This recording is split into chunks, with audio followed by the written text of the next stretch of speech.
আসসালামু আলাইকুম ওয়া রাহমাতুল্লাহি ওয়া বারাকাতুহু নাহমাদুহু ওয়া নুসাল্লি আলা রাসূলিল কারীম আম্মা বা'দ। সম্মানিত দর্শক শ্রোতা, আমার প্রাণপ্রিয় মুসলমান বন্ধুগণ, আজকে যারা এই মুহূর্তে আমার ভিডিও লাইভটি দেখছেন এবং শুনছেন, আপনাদেরকে জানাচ্ছি আন্তরিক শুভেচ্ছা ও মোবারকবাদ। দর্শক শ্রোতা ভাইয়েরা, আজকে আমরা স্বতন্ত্র ইফতেদায়ী মাদ্রাসার শিক্ষক, ওনার সাথে আমরা কথা বলবো। বিগত 40 বছরে তাদের এই স্বতন্ত্র ইফতেদায়ী মাদ্রাসা বেতন ভাতা থেকে বঞ্চিত এবং এই মাদ্রাসার সাথে প্রতারণা, বিভিন্ন ধোঁকাবাজি করেছে আমরা দেখেছি। আর বিশেষ করে এই দেশে প্রাইমারি স্কুল প্রায় 13,000-এর মতো 26,000-এর মতো জাতীয়করণ দিয়েছে। আমরা দেখেছি প্রায় 55,000 শিক্ষক ভুয়া সার্টিফিকেট দিয়ে সরকারি চাকরি করেছে, অথচ আমাদের মুসলমানের দেশ, আমাদের ট্যাক্স দিয়ে, আমাদের ভ্যাট দিয়ে দেশ চলে, অথচ আমরা বঞ্চিত, আমরা লাঞ্ছিত। তো দর্শক শ্রোতা ভাইরা, আমরা এখন স্বতন্ত্র ইফতেদায়ী মাদ্রাসার শিক্ষকের সাথে কথা বলবো। আপনারা একটু মনোযোগ সহকারে শুনেন এবং ভিডিওটি লাইক করেন, শেয়ার করে দিবেন।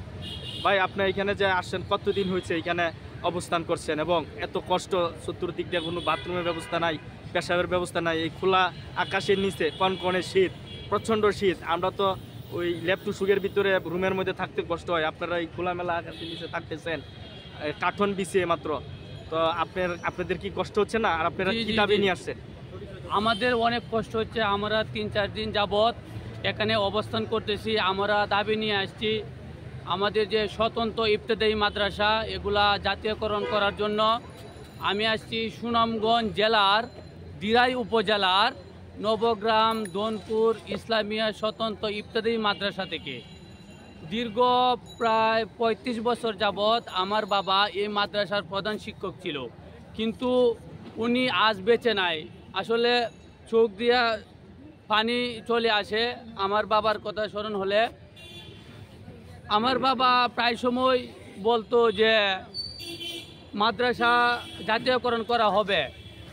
এই স্বৈরাচারী সরকার অনেক আশ্বাস দিছে, কিন্তু আমার বাবা, আমাদের এলাকার অনেক মানুষই জানে আমার বাবার কিন্তু প্রায় একটি মাদ্রাসাতে আমার বাবার চাকরি হয়েছিল, কিন্তু আমার বাবা ওই মাদ্রাসা থেকে চাকরি ছেড়ে ওই মাদ্রাসার আশায়, ইফতেদায়ী মাদ্রাসার আশা, আমার বাবা দীর্ঘ 35 বছর যাবৎ এই মাদ্রাসাতে প্রধান শিক্ষক হিসেবে আসিল, কিন্তু আমার বাবা আজ বেঁচে নেই।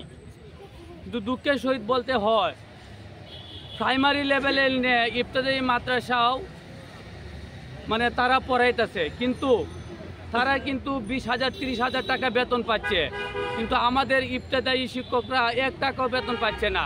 তারা কেন অনাহারে থাকবে? আমাদের দাবি হলো, আমাদের মাদ্রাসা সহ সারা বাংলাদেশের যত মাদ্রাসা, ইফতেদায়ী মাদ্রাসা আছে, সব মাদ্রাসা যেন জাতীয়করণ করা হয়। ডক্টর ইউনূসের কাছে দাবি এবং যত উপদেষ্টা আছে সবার কাছে দাবি যেন আমাদের এই ইফতেদায়ী মাদ্রাসা জাতীয়করণ করা হয়। আমাদের বাবা এই মাদ্রাসা ছিল, এখন নেই, কিন্তু আমিও এই মাদ্রাসাতে দীর্ঘদিন যাবৎ শিক্ষকতা করতেছি, যাতে মাদ্রাসাটা ধরে রাখা যায়, নবীজির গড় যাতে ধরে রাখা যায়, এই জন্য আমরাও এই মাদ্রাসার মধ্যে শিক্ষকতা করতেছি। জি, ধন্যবাদ আপনাকে অনেক। প্রিয় দর্শক শ্রোতা ভাইয়েরা, আপনারা ভিডিওটি লাইক, কমেন্ট এবং শেয়ার করে দেন। আপনারা দেখতে পাচ্ছেন, বাংলাদেশ মাদ্রাসা শিক্ষা বোর্ড কর্তৃক রেজিস্ট্রেশন প্রাপ্ত বৈষম্যের শিকার সকল স্বতন্ত্র ইফতেদায়ী মাদ্রাসা প্রাথমিক বিদ্যালয়ের ন্যায় জাতীয়করণের দাবিতে অবস্থান ধর্মঘট, স্থান জাতীয় প্রেস ক্লাব, ঢাকা। আয়োজনে স্বতন্ত্র ইফতেদায়ী মাদ্রাসা শিক্ষক ঐক্য জোট আন্দোলন বাস্তবায়ন কমিটি। তো ভিডিওটি লাইক, কমেন্ট এবং শেয়ার করে দিবেন। আপনাদের শেয়ারের মাধ্যমে যেন এই মাদ্রাসার উপকারে আসে।